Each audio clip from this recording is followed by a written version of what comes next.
Ma chérie, se marier par amour, c'est bien beau, hein, mais il faut être intelligent dans le choix de ton régime matrimonial. Prends le temps de réfléchir à ce que toi, tu dois prendre pour te mettre à l'abri en cas de divorce ou en cas de décès de ton conjoint. Nous, les femmes, en général, on aime bien entendre parler du régime des communautés de biens. C'est un régime qui met en commun tous les biens que ton mari et toi avez eu avant le mariage, pendant le mariage. Ton mari, il a construit une maison avant, il a acheté un terrain avant. Tout ce qu'il a construit, ça t'appartient. Toi aussi, évidemment, si tu as eu à acheter des terrains, tu as eu à construire, tu as une entreprise, tout appartient à ton nom. En général, nous, on aime bien ce régime-là. Nous travaillons souvent un peu moins. Nous avons souvent un peu moins de revenus. Quand on choisit ce régime-là, c'est une manière d'être protégé. Ce régime-là, c'est choisi pour protéger le conjoint. En fait, c'est comme s'il te faisait un cadeau parce qu'il sait très bien que lui, il a plus de moyens que toi et qu'en cas de problème, toi, tu pourras bénéficier de tous ses biens. Bon, il faut que je t'avertisse. Le régime en bien commun, il n'y a pas que des points positifs. Il faut aussi regarder avec qui tu le fais. Parce que si tu tombes sur une personne qui contracte des dettes et que toi, tu te maries avec cette personne en bien commun, il faut savoir qu'en cas de divorce ou en cas de décès surtout, on viendra chercher une partie de vos biens ou tous vos biens. Madame, si tu as travaillé pendant des années pour avoir ton pactole et que tu te maries avec un homme qui a aussi de l'argent, par exemple, sache que si il a des problèmes d'argent, s'il a un problème de dette, on pourra venir récupérer vos biens à vous deux. Il faut être prudente sur ce régime-là. Il faut savoir se protéger, faire quand même attention quand on sait qu'on a énormément de biens. C'est aussi un régime où tu peux avoir des problèmes de famille. Parce que quand vous êtes en communauté de biens et que monsieur a déjà eu des enfants avant, ou madame aussi, on va chercher à faire un partage et là, ça sera quand même assez compliqué et assez lourd à supporter. Les biens sont en commun, on ne sait pas qui a mis quoi, qui n'a pas mis quoi. Aujourd'hui, il y a des femmes qui travaillent énormément et il y en a même d'autres qui gagnent plus que leur mari. Donc, apprendre aussi avec des pincettes quand tu sais que tu as ton argent. Méfie-toi quand même de ce régime-là. Il faut bien contrôler, tout contrôler ou bien essayer de faire un contrat de mariage. Maintenant, je t'amène vers ce que nous, les femmes, on aime moins. Séparation de biens. Dès qu'on entend séparation de biens, on est genre, oh, le monsieur, il ne t'aime pas. Non, pourquoi? Il ne t'aime pas, il ne te valorise pas. Le mariage en séparation de biens, c'est tout simplement quand chacun est propriétaire de ce qu'il a acheté et ce qu'il a gagné avant et pendant le mariage. Donc, tes revenus, ce que tu gagnes, tes biens ou les biens de ton conjoint appartiennent à chacun. Vous vous mélangez comme si vous étiez des associés.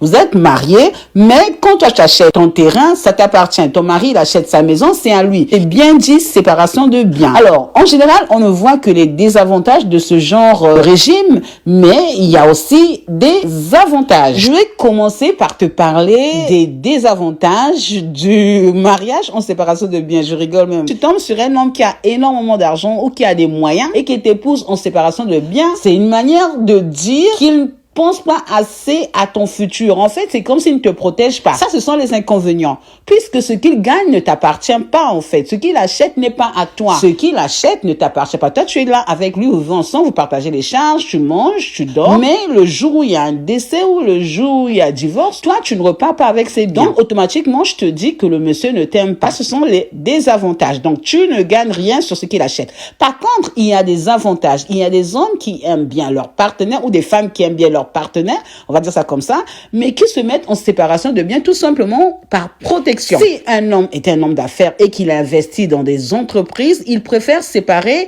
sa vie professionnelle de sa vie privée. Donc, s'il fait un mariage en communauté de biens, comme je vous ai dit, en cas de problème, en cas de faillite, tout simplement, on pourra venir récupérer ses biens personnels. Après, il y a les gens qui se mettent en entreprise personnelle ou en entreprise. Donc ça encore, il faut vérifier le statut de son entreprise. Donc, se mettre en séparation de biens, ça peut aussi protéger sa femme de sa famille. Si on sait par exemple que sa famille est une famille emmerdante, on se met en séparation de biens et on donne des biens de manière directe à sa partenaire ou à son partenaire. Ce qui fait que le jour où on décède, surtout, le conjoint a déjà ses propres biens. Donc, être en séparation de biens, ça ne veut pas dire ne pas donner d'argent ou de biens à l'autre. On le fait, mais de manière un tout petit peu officieuse pour que cette personne soit épargnée le jour où on a un problème de dette, on a un problème de décès, on a un problème de divorce. Par contre, il faut préciser que si tu te mets en couple avec une personne qui veut être en séparation de biens et qui sait très bien que toi, tu n'as pas assez de moyens et que cette personne ne pense pas à te protéger, donc à t'acheter par exemple un terrain de manière directe, ça veut dire qu'elle te donne directement de l'argent pour acheter un terrain, pour acheter une maison, il faut te dire que cette personne, elle profite de toi. Puisqu'elle a l'argent, elle ne te met pas dans son patrimoine, mais elle ne te donne même pas non plus assez d'argent pour que toi, tu te protèges à côté. Pendant ce temps, toi, tu lui fais des enfants. Donc, c'est une manière aussi de t'utiliser. Pour moi, c'est un manque de considération.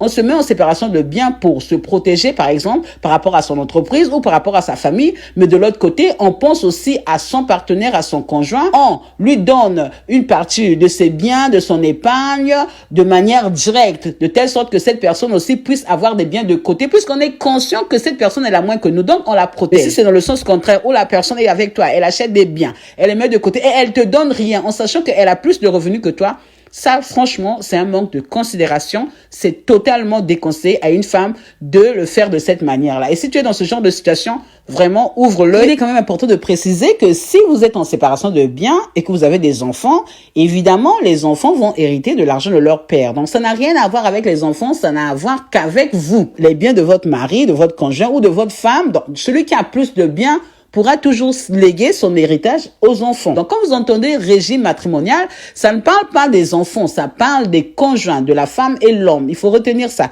Ça n'a rien à voir avec les enfants, que ce soit pour les biens communs, les biens séparés ou bien les autres régimes matrimoniaux qui existent. Bon, maintenant, je vais te parler d'un troisième régime dont on parle pas souvent, c'est le régime à la communauté Rodjit Ozake. Ça veut dire que tout ce que ton conjoint, donc ta femme ou ton mari a eu avant votre mariage ne t'appartient pas. Ça appartient à ses enfants s'il en a ou à lui-même. Si tu épouses un homme en communauté Rodjit Ozake, dans ce régime-là, tout ce que ton conjoint ou ta conjointe a acheté, a eu avant, ne te concerne pas, ça ne t'appartient pas. S'il a eu des enfants avant, les enfants vont pouvoir récupérer cet héritage-là. Et s'il n'a pas eu d'enfants, sa famille pourra récupérer cet argent-là ou ses biens en cas de décès. Et en cas de divorce, toi, tu ne t'attends pas à ce qu'il te donne une part de ce qu'il a eu dans le passé. Donc, nous les femmes, quand on rencontre des hommes qui ont déjà travaillé avant, des hommes qui sont déjà riches, qui ont déjà énormément de biens, il ne faut pas qu'on se dise que ça nous appartient. Non, non, non. Ce qui t'appartient, c'est ce que le monsieur gagne ou la femme gagne en ce moment. Et encore, à condition qu'il n'ait pas fait de contrat de mariage. On va parler maintenant du contrat de mariage. Le contrat de mariage, il peut être ajouté au régime matrimonial. Je te dis que le régime matrimonial, c'était un mode de fonctionnement de votre couple marié. Par contre, un contrat de mariage, c'est un document seulement qu'on va aller faire chez notre notaire qui va nous permettre de choisir le régime qu'on veut, mais on va le personnaliser. Ça veut dire que tu peux choisir la communauté de biens, mais vous allez personnaliser certains points. Donc, au lieu de subir ce que l'État a déjà dit, par exemple, par défaut, vous allez dire, on va se marier en communauté de biens. Par contre, cette maison-là que j'ai achetée en telle année, en 1988, par exemple, je veux la garder pour moi ou pour mes enfants nés avant le mariage. Ce sont justement des précisions qui vont ajouter à votre régime matrimonial. Bon, maintenant que je t'ai dit tout ça, j'espère que tu pourras partager la vidéo à ta sœur, à ton frère, à toutes les personnes qui en ont besoin et surtout, n'hésite pas à bien l'écouter pour choisir ce qu'il te faut. C'est à toi de décider ce que tu veux exactement pour ta vie. Gros bisous! Si tu adores la cuisine, la pâtisserie, la décoration, je t'invite à venir me suivre sur ma page juste en dessous de la vidéo. Ça pourra t'inspirer pour ta vie quotidienne. Bisous, bisous!